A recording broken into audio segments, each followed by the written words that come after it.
안녕하세요. 요가헬러 연구소 요가헬러입니다. 오늘은 몸맘 공부에서 견갑하근에 대한 이야기를 함께 나눠보려고 하는데요. 견갑하근은 복근이나 대퇴사두근과 달리 좀 낯설어 하시는 분도 있을 것 같습니다. 근데 회전근개라는 말은 다들 들어보셨을 것 같아요. 견갑하근은 회전근개 사총사 중에 가장 앞에 몸의 전면에 붙어 있는 근육입니다. 견갑하근의 부착 위치와 역할을 알기 위해서는 또 골경 모형을 같이 보면서 이야기를 해보는 것이 도움이 될 텐데요. 자, 이렇게 골경 모형을 봤을 때 우리가 흔히 말하는 어깨라는 부위를 생각해 보면 좀 두루뭉실하다는 것을 알게 되실 거예요. 사실 어깨라고 하면 이 부위를 어깨라고 말할 때가 많은데 실제 어깨 관절은 여러 개의 뼈가 만나서 이루어지는 복합 관절입니다.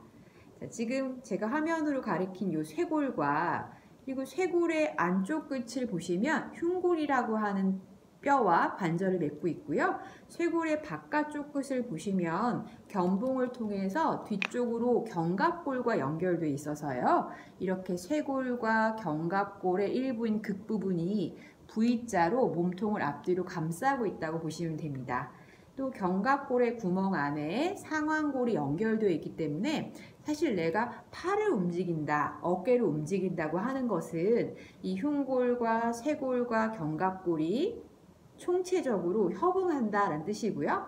또 이 흉골은 갈비뼈를 통해서 흉추와 연결되어 있기 때문에 더 넓게 보면은 늑골과 즉 갈비뼈와 흉추가 모두 팔을 움직일 때 참여한다고 볼 수 있습니다. 이 어깨가 이렇게 복잡한 여러 뼈와 근육들이 협응으로 움직여지는 데다가 또 어깨관절 경우에는 끝부분에 손이 달려 있어서 굉장히 넓은 가동 범위를 소화해야 되죠. 그런데 이 불안정성이 생긴 이유는 이렇게 넓은 가동 범위를 어깨가 소화해야 된다는 것도 있지만 팔이 연결된 뿌리가 되는 견갑골이 몸통에 붙어 있을 때 인대에 의해서 단단하게 엮어진 것이 아니라 오로지 근육으로만 견갑골이 흉곽에 고정되어 있기 때문에 견갑골이 안정화되지 않으면 팔을 움직이는데 많은 불편함을 느끼실 수밖에 없게 됩니다.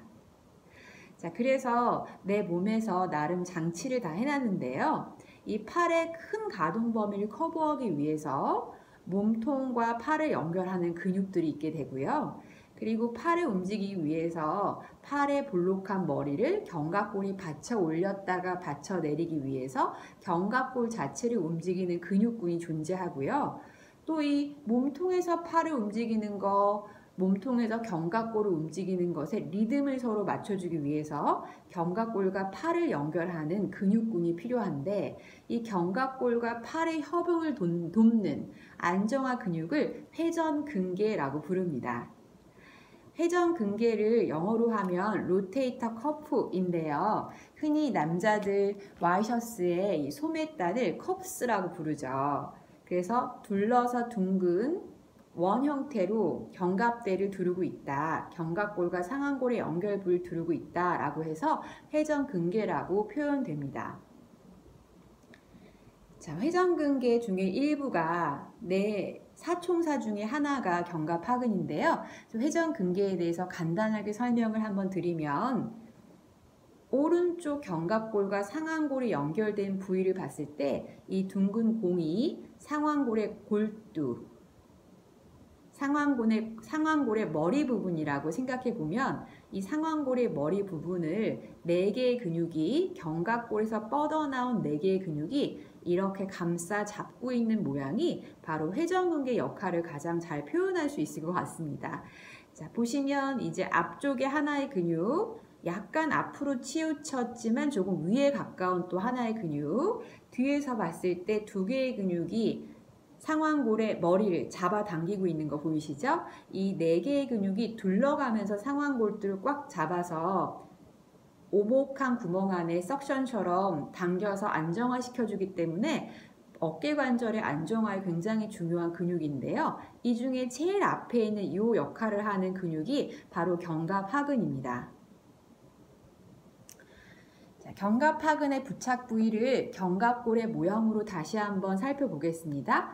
지금 잘 보시면 앞이라고 써 있는데요. 이게 오른쪽 견갑골, 제 등에 붙어 있는 오른쪽 견갑골을 투명한 흉곽을 통과해서 보신다고 한번 상상을 해보시면 이 견갑골이 있고 견갑골 구멍 안에 볼록한 머리가 들어있는 형태로 상완골이 들어가 있죠. 이때 견갑골의 앞면에서부터 상완골의 앞면을 연결하는 제 왼손의 역할을 해주는 왼손의 위치에 있는 이 근육을 견갑하근이라고 부르고요.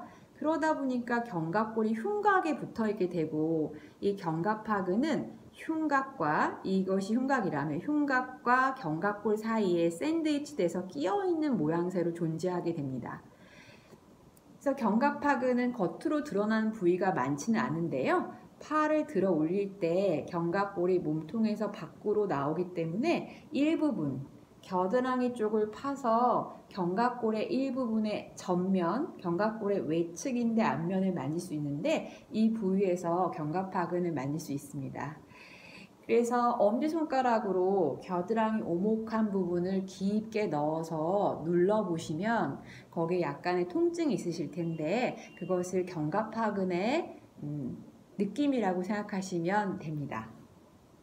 자, 그래서 이 견갑하근은 어떤 역할을 하냐면 견갑골의 앞면에서 상완골의 전면을 당기는 역할을 하기 때문에 팔이 이렇게 안쪽으로 회전하는 견갑골과 몸통에 비해서 팔이 안쪽으로 이렇게 회전하는데, 즉 내회전하는 데 쓰이는데요. 이렇게 견갑골에 대해서 상완골이 내회전할 때 쓰이는 견갑하근이란 근육은 우리가 흔히 내회전을 많이 하고 어깨가 말려있기 때문에 많이 쓸 것 같지만 사실은 다른 근육에 의해서 보상작용이 많이 일어나고 있기 때문에 견갑골 자체를 오목하게 앞으로 당기는 소흉근이나 또 대흉근이 짧아져서 가슴 자체가 이렇게 오목해지는 모양으로 흔히 대체되기 때문에 실제는 잘 사용되지 않고 약해지기 쉬운 근육이기도 합니다. 그래서 견갑하근을 느낄 수 있는 동작을 한번 해보실 텐데요. 팔을 옆으로 뻗어서 주먹이 정면을 보게 한 상태에서 팔을 아래쪽으로 부드럽게 말아보시면 여기 겨드랑이 어떤 느낌이 나실 거예요. 자, 조금 더 자각을 하기 위해서 반대 손으로 겨드랑이 안쪽을 잡아보세요. 주먹이 정면을 본 상태에서 겨드랑이를 만져보면 조금 말캉말캉하죠. 연필깎이 손잡이를 돌리듯이 주먹을 아래로 돌려 넣으면서 겨드랑이를 만져보면 오목하게 쏙 들어가면서 마치 돔 지붕이 올라가듯이 단단해지고 오목해지는 거 느껴지시나요? 이렇게 반복해 봅니다. 주먹이 정면 보게 했다가 안쪽으로 부드럽게 말아서 오목하게 높은 지붕처럼 만들었다가 또 원래대로 가져갔다가 오목하게 높은 지붕처럼 만들었다가 이렇게 반복해 봅니다.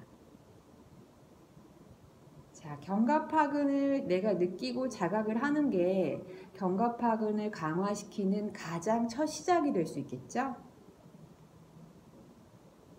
만약 한쪽 견갑하근이 잘 활성화되지 않아 느낌이 나지 않는다면 반대쪽을 경험해 보시면 둘 중에 더 자각이 쉬운 방향이 있으실 겁니다. 이렇게 견갑하근에 문제가 생길 때는 사실 팔을 움직이는 가동 범위는 많이 달라지지 않을 가능성이 있습니다.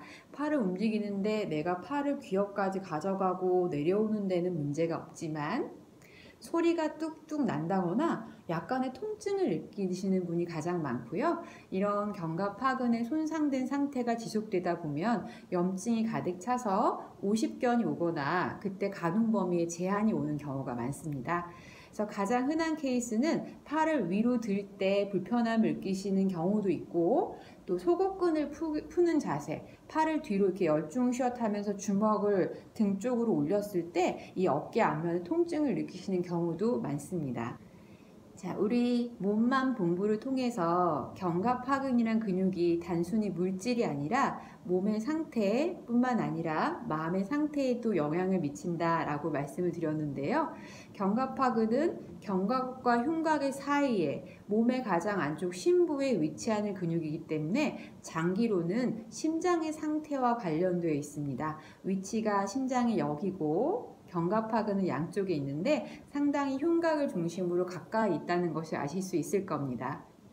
심장은 아주 작지만 파워풀하게 온몸의 피를 박동으로 흐르게 하는 힘을 가지고 있죠. 심장이 한번 꽉 눌러지면 이 혈액이 얼마나 세게 돌았던지 발까지 한번 내려왔다가 다시 튕겨 올라오기까지 할 정도로 굉장히 큰 힘을 가지고 있는 기관인데요.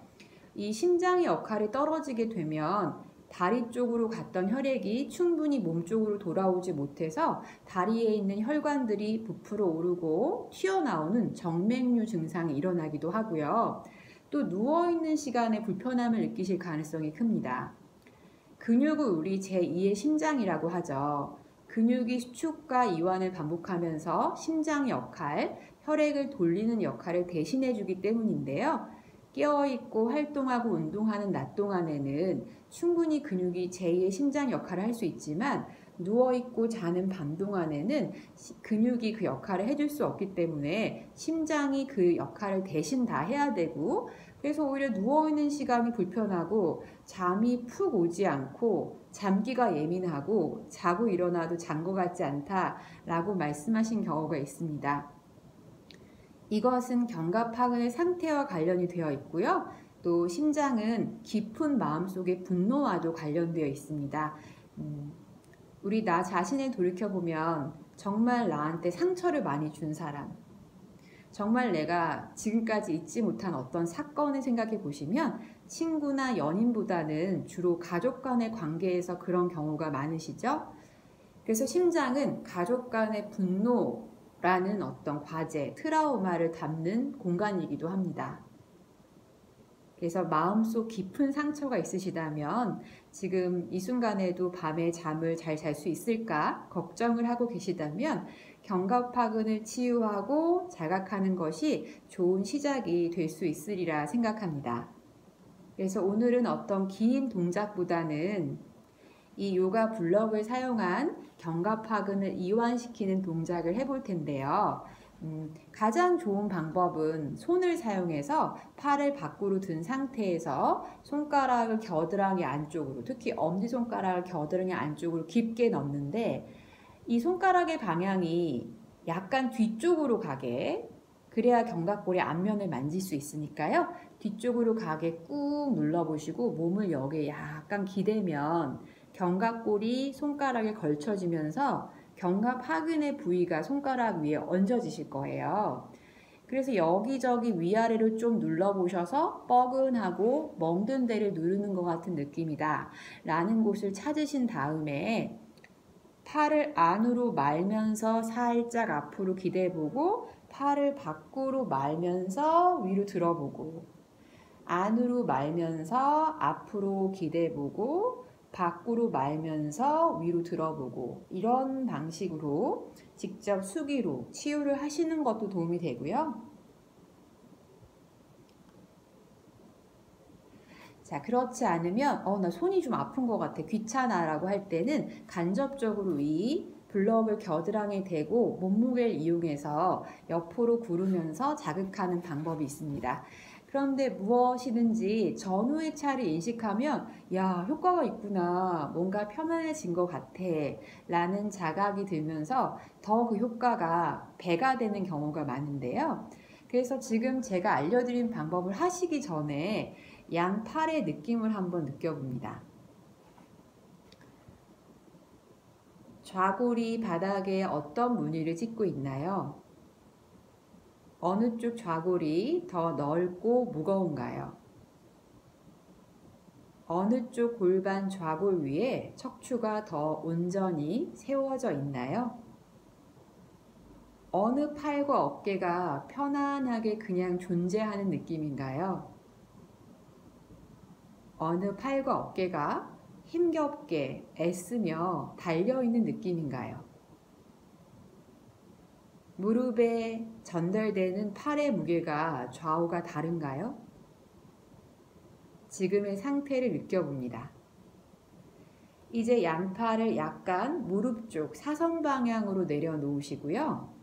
엄지손가락이 천정을 향한 상태에서 팔을 V자로 서서히 들어보세요.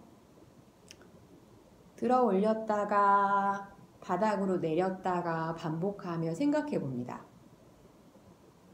어느 팔이 더 가볍게 편안하게 들리나요? 어느 팔이 더 가볍게 편안하게 들리나요? 어느 팔이 좀 무겁고 뻑뻑한가요? 내가 어느 팔을 1분 이상 들고 있어야 한다면 어느 쪽 팔을 선택하시겠어요?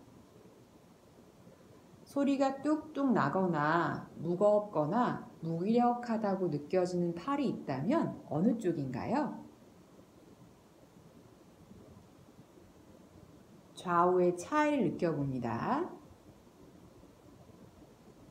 자, 이렇게 불편한 쪽을 자각하시는데 나 둘 다 불편해 또는 잘 모르겠어 라고 한다면 아무 쪽이나 먼저 하셔도 괜찮습니다.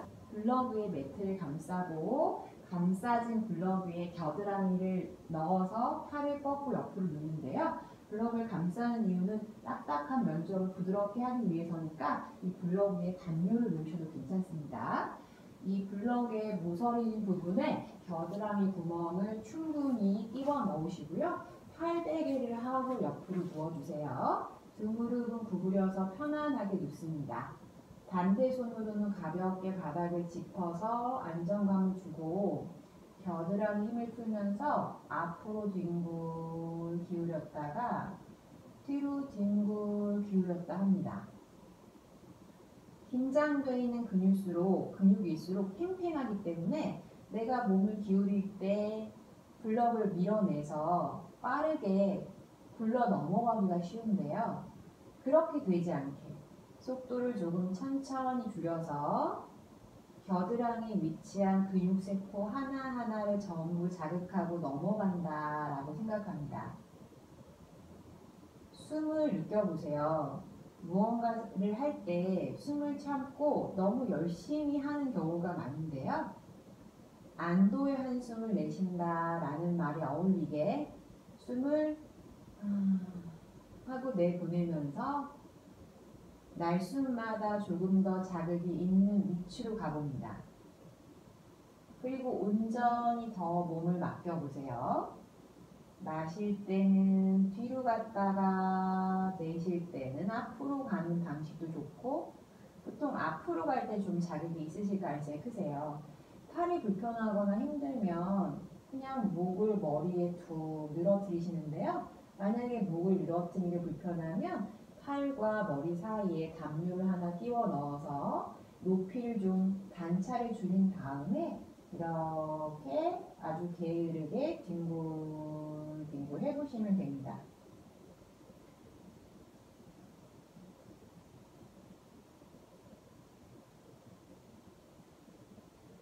자, 무지개를 생각합니다. 내 아래쪽 귀와 옆구리와 아래에 있는 골반이 서로 바닥으로 가까워지고 반대쪽 천정을 향한 귀와 어깨와 골반은 천정 방향에서 서로 멀어지는 무지개를 생각하며 몸무게를 점점 블럭 쪽으로 맡깁니다.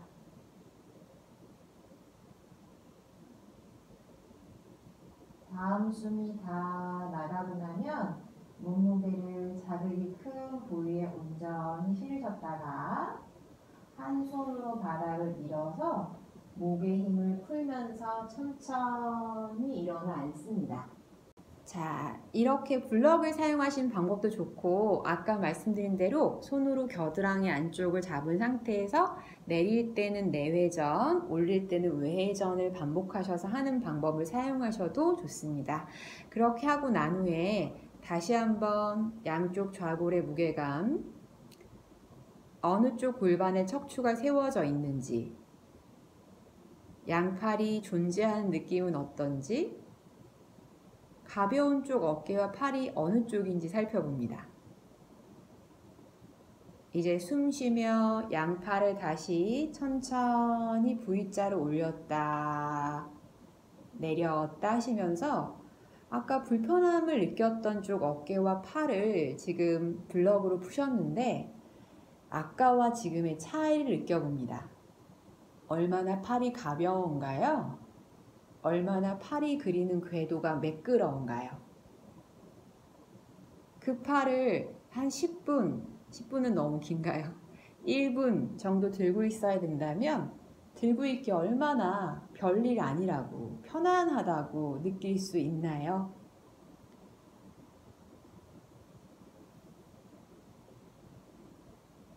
자, 좌우 차이를 느껴보시고 그것을 충분히 즐기고 나 자신에게 고맙다고 생각하는 시간을 좀 가지시면 그 효과가 여러분의 삶에 더 깊게 뿌리를 내릴 수 있을 거라고 생각합니다. 요가일러 연구소 영상 봐주셔서 감사합니다. 구독과 좋아요 눌러주세요.